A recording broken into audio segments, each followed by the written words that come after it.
kultura at kalakaran. Number 6. Pork stick tayo for dinner. Matigas siya eh. Pork stick sana to na buo lang. Kaso, gumamit tayo ng pork. Hindi to real stick. Mahirap tayo kaya baboy lang guys. Ayan. See? Then may power siyang matigas pa rin.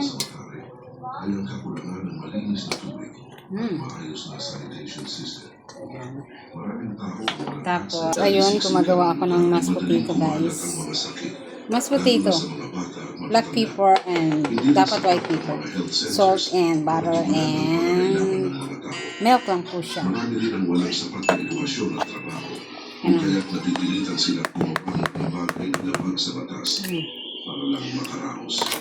Ngunit sa kabila ng mga hirap ay nagtutulungan ang mga tao sa matari para mapabuti ang kanilang buhay. May mga organizations at NGOs na tumutulong sa komunidad sa pamamagitan ng mga programa sa edukasyon, kalusugan at pagkakakitaan. Kahit na maraming pagsubok ang kanilang hinaharap, ang kanilang pagkakaisa at pagtutulungan ay nagbibigay ng pag-asa para sa mas magandang kinabukasan. Number 7. Makoko. Ang Makoko ay isang lugar sa tabi ng Lagos Lagoon sa Lagos, Nigeria. Tinatawag itong Venice of Africa dahil ang mga bahay dito ay nakatayo sa mga wooden stilts sa ibabaw ng tubig. Pero sa kabila nito, ang Makoko ay isang masakit at mahirap na lugar. Maraming tao ang nakatira dito at tinatayang nasa 85,000 hanggang 300,000 ang bilang ng mga residente. Samantala, ang kabuhayan ng mga tao sa Makoko ay nakasalalay sa pangingisda at mga simpleng trabaho. Dahil sa lokasyon nila sa tubig, ay karamihan sa kanila ay gumagamit ng mga bangka para makapaglakbay araw-araw. Ang mga bangka ang pangunahing paraan nila ng pagbiyahe at pagdadala ng mga produkto. Maraming bahay sa Makoko ay gawa lamang sa kahoy at iba pang murang materials at karamihan sa kanila ay walang kuryente, malinis na tubig at mga medical facilities.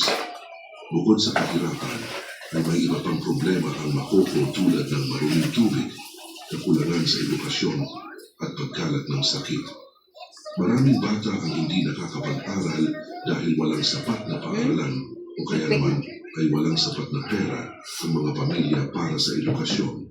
Bagamat may ilang organisasyon na tumutulong, ay kulang pa rin ang kanilang kakayahan para masolusyonan ang malalaking problema sa lugar na ito. Pero sa kabila ng mga pagsubok, ay matibay pa rin ang samahan ng mga tao sa Makoko. Number 8. Rocinha. Ang Rocinha ay isang malaking komunidad sa Rio de Janeiro, Brazil. Ito ang pinakamalaking favela sa bansa na may population na humigit kumulang 70,000 hanggang 100,000 katao.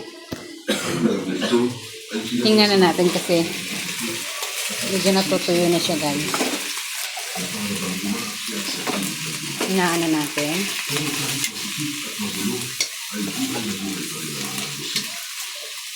Maraming may lubog na tindahan, palengke at mga health services ang nakikita dito. Meron din mga paaralan at simbahan para sa mga residente. At dahil kulang sa mga pangunahing serbisyo, tulad ng tubig, kuryente, Pasensya na kayo ka. minsan ay Ang hirap ko talaga mag-sariling sikat. I'm trying to be a vlog guys. Okay. ang Rocinha ay puno ng mapipigil na daan, istinig at hagdan na parang isang labirin.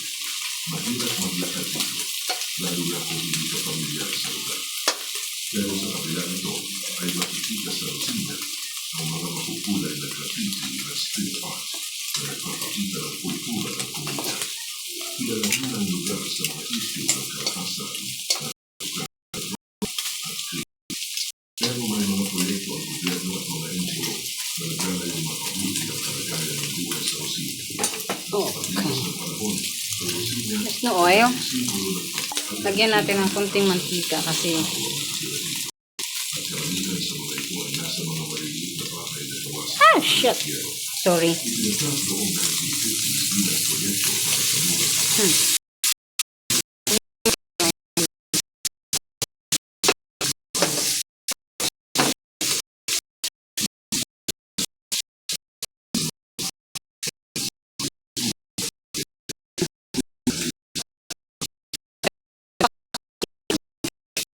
Siyempre.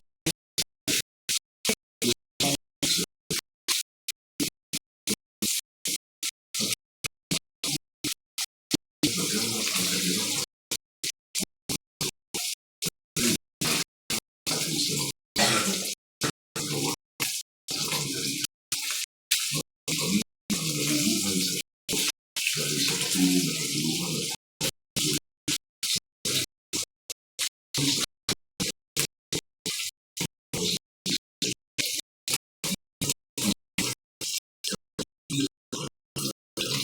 ay nagtutulungan sa kasama ng mga organizations din. Tulong mula sa nagtutulungan ang mga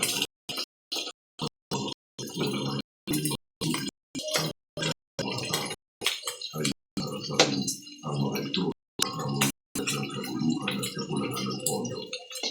Sa katunayan, ang buhay sa City Soleil ay talagang mahirap. Ngunit ang tao patuloy na umaasa ng mas magandang kinabukasan sa kanilang mga pamilya. Number 10, Mesa Chapel. Ang Mesa Chapel ay isang lugar sa eastern part ng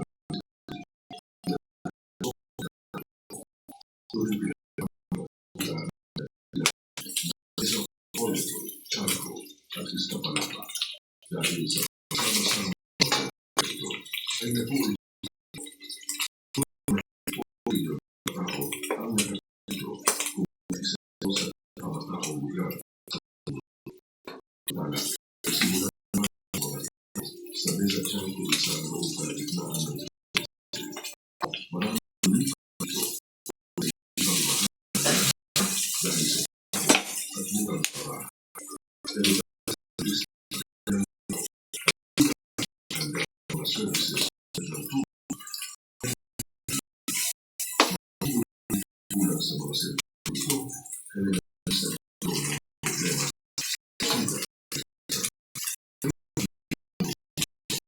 buhay na buhay kami ng komunidad sa ng kultura sa bawat sa mga sa kanya mga karamihan ng mga tao sa mga maliit na negosyo mga tindahan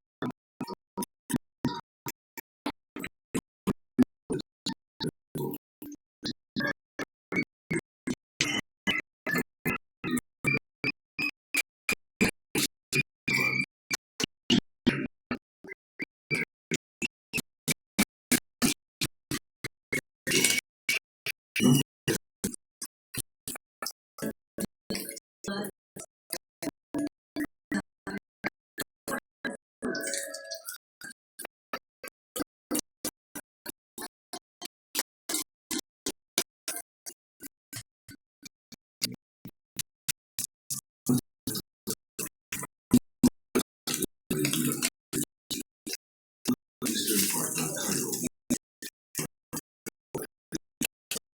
ng kalsada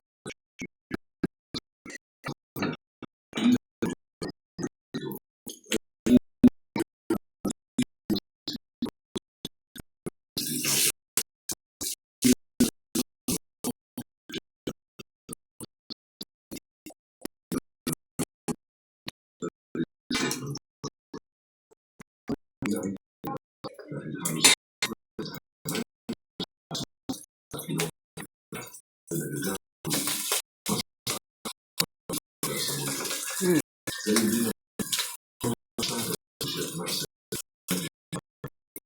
marami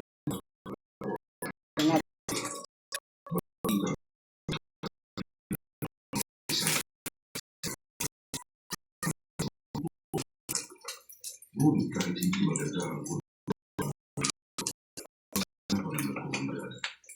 mga tao nagtutulungan na may ginagawa bagaman ay nakita ng hirapan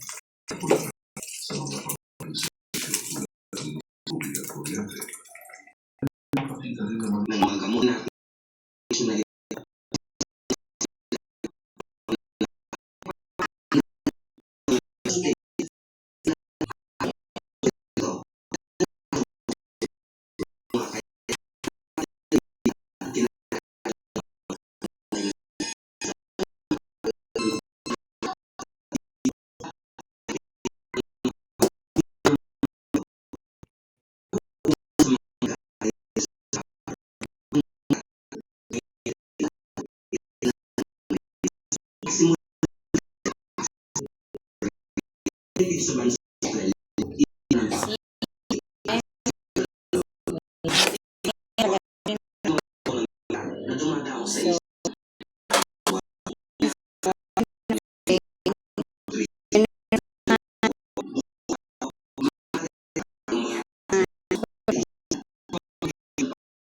guys,